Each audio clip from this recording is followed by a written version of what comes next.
July 12, 1943, 21:40 hours. The train brakes shrieked into the Kansas night, and Captain Reed waited on the gravel with a clipboard, an interpreter, and the regulations he was sworn to follow. He ordered the first Germans off the cars in fixed groups, logged their names, and split them into barracks-sized blocks before they could reform into one crowd. The intake line became controllable in under an hour. The cost showed up immediately. The men arrived carrying rank and habit, and those patterns began rebuilding a chain of command faster than Reed could learn their names. Reed used procedure as his first weapon. He ran medical checks, confiscated unapproved items, read camp rules through the interpreter, and ordered 2 complete head counts before midnight. The perimeter looked secure and the paperwork looked clean. The consequence was predictability. Whatever his patrols did not cover, the prisoners would treat as their own jurisdiction. And predictability is a map for anyone seeking leverage. Before dawn, Reed met the town's first delegation at the administrative building. A county official, a sheriff's deputy, and a newspaper editor who demanded to know why enemy soldiers would be treated by the book. Reed answered in the only terms he could defend. Compliance was not kindness, it was control, and a controlled camp prevented revenge, escape, and scandal. They left without protesting the fence line. The cost was binding. Reed had promised civilians that nothing inside the wire would spill into town, and that promise made him personally responsible for whatever happened next. The following morning, Reed wrote camp policy around the Geneva Convention's labor rules. Enlisted prisoners could be assigned regulated work. Officers could not be forced onto work details. The staff received a clear standard, and Reed gained a legal shield against accusations of mistreatment. The cost was a loophole the Germans understood better than Reed's newest guards. Protected officers used status to direct who got cigarettes, better bunks, and safer assignments. Reed tried to disrupt that economy with visibility. He put extra guards on the mess line, broke up informal collections disguised as unit discipline, and confiscated handwritten ledgers during random inspections. The immediate result was quieter meals and fewer obvious shakedowns. The cost was displacement. The system did not end. It moved underground, and anyone who complained risked becoming the next example. At the end of that week, Miller, the senior night duty sergeant, brought Reed a log entry about unauthorized assemblies after lights out. Small groups formed between barracks, dispersed on cue, then reappeared elsewhere when patrols turned the corner. Reed increased random flashlight sweeps and ordered names recorded when possible. The result was better surveillance and more sightings. The cost was collateral danger. Every recorded name became a potential target, and Reed could not protect informants if the violence stayed prisoner on prisoner. Reed tested the problem with the only tool that would survive review, a controlled search paired with documented interviews. He searched one barracks, logged what was found, and questioned men individually under the pretext of routine welfare checks. The result was a pattern, not proof. Multiple prisoners repeated identical language about loyalty and discipline, and multiple refused to accuse anyone while watching the doorway. The consequence was constraint. Without clean evidence, harsh punishment would look like abuse, and the treaty and the town would both turn on him. He reached for organization instead of force. Reed reshuffled barracks assignments, separated a few suspected instigators based on witness statements, and rotated work details so the same clusters did not control the same spaces. The visible assemblies dropped for a time, and counts became smoother. The cost was administrative overload and rising resentment from prisoners who claimed the Americans were breaking unit cohesion, and that resentment meant more silence when Reed needed witnesses. A week later, a medical report forced the hidden fight onto Reed's desk. A prisoner was found dead in a utility space, and the first note said only that the death was under investigation. Reed secured the scene, pulled every guard log for the previous 12 hours, and opened a formal case file with chain of custody entries. The result was accountability on paper. The cost was exposure. Any conclusion he reached without certainty would be attacked from both directions, by prisoners who would call it a lie, and by civilians who would call it incompetence. The file gave Reed direction even without a confession. Interviews described a man who criticized the war and then stopped speaking. They described late-night visits framed as advice, followed by a sudden change in how other prisoners treated him at meals and on work details. Reed could not prove who touched whom, but he could prove intimidation strong enough to silence witnesses and isolate a target. The result was a reframed threat. The camp was not facing random fights. It was facing ideological enforcement. The cost was heat. Once Reed named it enforcement, every corrective action looked like a political act. Reed carried that assessment to Colonel Wainwright, the camp commander, and asked for authority to treat internal coercion as a security threat equal to escape planning. Wainwright approved quiet isolation powers and tighter contraband searches on the condition that everything be documented and defensible under treaty rules. Reed gained room to move and a boundary he could cite. The cost was ownership. If the town demanded a culprit, Reed's signature would sit on every page and his chain of command would point back at him. Reed escalated through visible process. He expanded searches for unauthorized lists and propaganda, wrote intimidation incidents as disciplinary violations, and used hearings to remove ringleaders from communal areas without staging a spectacle. The result was short-term stability and fewer nighttime gatherings. The cost was adaptation. The enforcers learned to hide and to threaten through whispers rather than fists, which made the next case harder to catch and easier to deny. Reed began looking for an order that would pay better than fear. He asked his staff what the prisoners would choose if it improved their future, not their pride, and he translated the answer into administrative terms, schedules, incentives, and traceable records. The plan was simple. Drain energy from clandestine meetings by filling the day with something prisoners could not afford to lose. The cost was optics. In a town still learning to live beside enemy soldiers, any opportunity offered to prisoners could be described as pampering the enemy. He found a workable lever during an interview that was supposed to be routine. Lieutenant Brenner, a German officer with controlled posture and exhausted eyes, requested permission to organize classes. Technical instruction, language study, and examinations that could be documented for use after the war. Reed answered with oversight requirements, attendance tracking, and enforceable rules, not moral lectures. The result was a proposal Reed could manage as a control system. The cost was escalation. If education became the new currency, sabotage and intimidation would shift toward classrooms. On August 3, 1943, Reed wrote a memo that never used the words re-education or soft war. He described rising internal coercion, the limits of punitive control under treaty constraints, and the need for a structured program that could reduce violence by replacing informal hierarchy with regulated incentives. The result was a request that looked like administration instead of propaganda, and it gave Wainwright something defensible to sign. The cost was commitment. Reed had stepped into a contest that would decide whether order survived when the lights went out. August 9, 1943. Colonel Wainwright's approval reached Reed as a signed page with conditions: a pilot instruction program, strict oversight, attendance recorded, discipline retained by American staff. Reed finally gained permission to build a new structure inside the wire. The cost was a clock. If the program produced disorder or headlines, the signature trail would end at Reed. Reed built the pilot like a control system. He assigned a repurposed barracks as a classroom, posted a schedule as rigid as head count, and ordered Miller to treat the doorway like a checkpoint. The result was punctual lines and fewer men drifting into the dark gaps between buildings at dusk. The cost was a new friction point, and friction attracted the men who enforced order by fear. Reed refused to let school become a private German kingdom. He required each class to list a subject, an instructor, and an objective, and he demanded rosters submitted in advance through Brenner.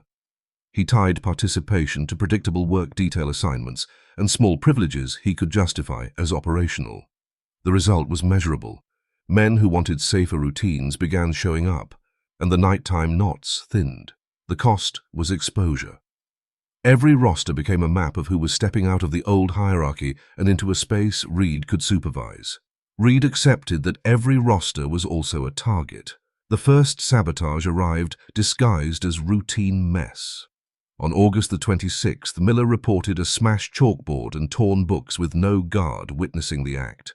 Reed opened an incident report, photographed the damage for the file, and interviewed corridor occupants under recorded procedure. He then moved the classroom without advance notice and increased patrol visibility during class transitions. The result was uninterrupted sessions for the next week and higher attendance. The cost was staff strain and a hard lesson. The program could be attacked without a witness, and every adjustment burned manpower. Reed needed legitimacy that did not rely on Reed. He contacted the University of Kansas for course outlines that could be taught under supervision and would read practical on paper. Mathematics, drafting, language, basic economics.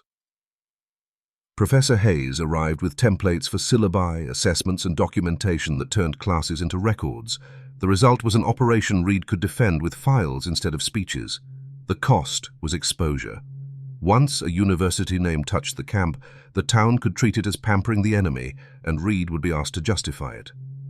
By autumn, the camp ran on two rhythms: counts and work by morning, classes and supervised study by afternoon, fewer unsupervised hours by night.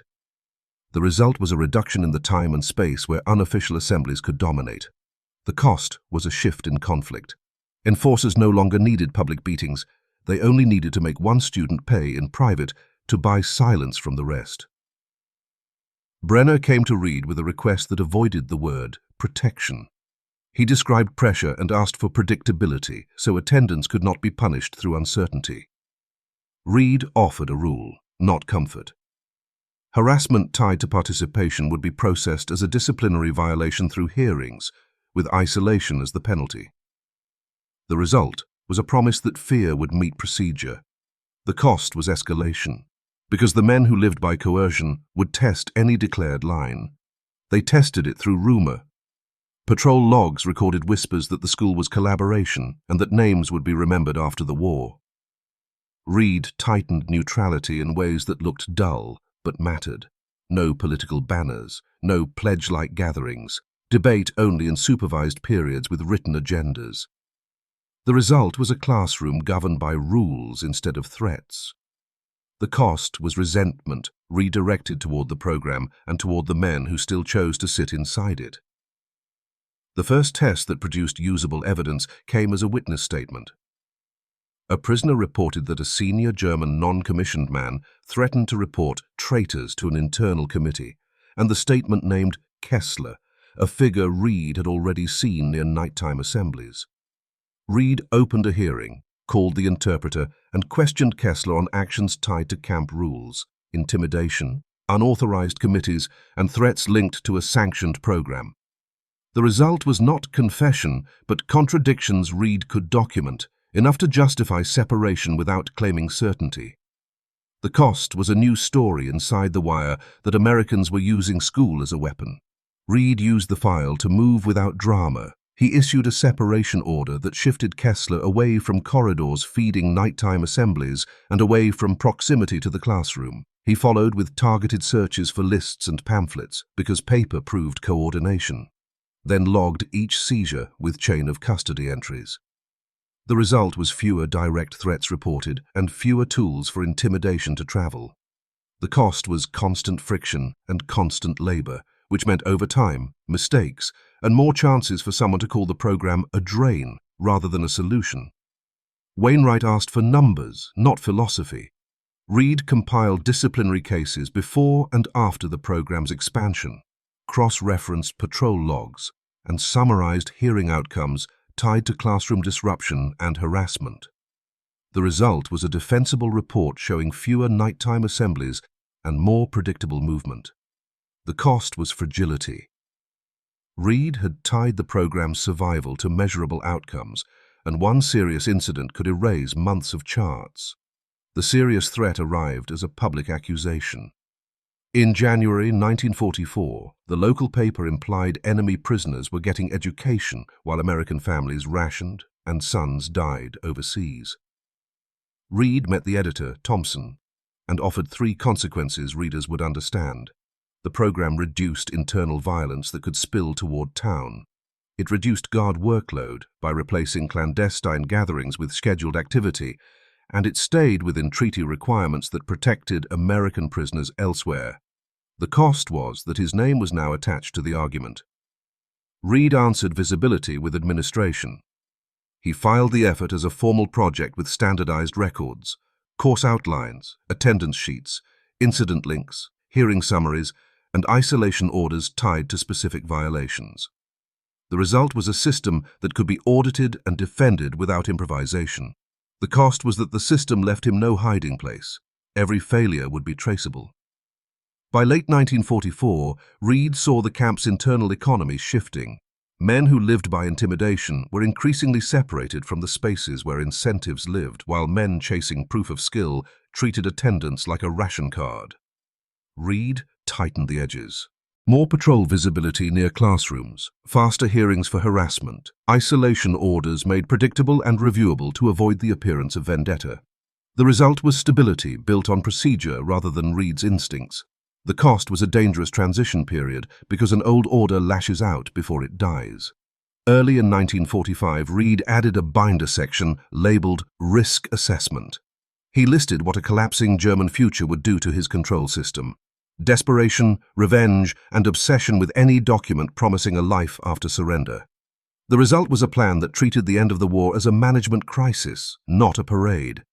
The cost was that he would have to execute it with less time, less patience, and a higher price for every mistake. March 1945. Reed's risk binder stopped being theoretical the day the mail censor flagged the same question in too many letters. What proof a man would be allowed to take home? Reed treated the letters as triggers, not as pleas, and pulled patrol logs and hearing summaries to see where pressure was concentrating. The result was a forecast he could act on. Desperation was clustering around documents, not around fences. The cost was that the camp's next conflict would not look like a riot. It would be paperwork men were willing to gamble isolation and reputation on. Reed turned the certificate process into a controlled pipeline before it could become a black market. He standardized attendance sheets, required identity checks at every exam sitting, and ordered that course proofs be issued only through scheduled windows under guard presence with key logs for every cabinet. The result was predictability. Prisoners who wanted a future had a line to stand in and a sequence to follow. The cost was pressure at choke points, because once value is scarce and regulated, intimidation migrates toward the windows and the cabinets. He reinforced the pipeline with rules that read impersonal. Reed posted a written notice through the interpreter. Harassment connected to sanctioned programs would be processed as disciplinary violations through documented hearings, with separation as the penalty. Unauthorized committees would be treated as organized misconduct. The result was a legal frame that let Reed act on conduct without naming ideology. The cost was escalation, because the men who governed by rumor now had a process to test and a hearing room to perform in. The test arrived as a witness who collapsed in public. A prisoner reported threats near a study corridor, then retracted at the hearing and claimed misunderstanding. Reed compared the retraction language to earlier denials, logged the similarity, and issued a narrow separation order based on repeated proximity to disruption reports rather than on belief. The result was movement Reed could justify without a confession. The cost was backlash inside the wire because every separation fed the story that Americans were picking sides. Reed compensated by making intimidation expensive and visible. He shortened the time between report and hearing, placed Miller's patrols at classroom doors during transitions, and required debate sessions to run only under written agendas in supervised rooms. The result was fewer corridor incidents and fewer sudden absences from rosters. The cost was manpower and risk trade-off, because every guard hour moved inward was an hour not watching the perimeter, and exhaustion is where accidents begin. When major war developments were officially confirmed, Reed used that channel to control impact. He arranged brief, factual announcements under supervision, then drove the camp back into scheduled activity. Counts, work, class, study. So the news could not become an unsupervised night. The result was containment. Reaction did not translate into chaos. The cost was emotion redirected into the only currency that felt real: course proofs, certificates, and the promise that documented skill might matter after surrender. By April, the old hierarchy attacked the new one supply lines. Materials went missing, Study lists were defaced, and rumors warned that documentation meant betrayal. Reed answered the same way each time. Incident report, evidence log, hearing, replacement materials issued from controlled storage. The result was continuity. Classes kept running. The cost was constant maintenance, because a system under attack survives only by being repaired faster than it is damaged. May 8, 1945. Reed treated Germany's surrender as a security threat, not relief. He ordered extra counts, restricted movement between barracks, and placed the certificate office under direct guard while the interpreter read a short statement stripped of celebration. The result was a camp that stayed quiet under floodlights.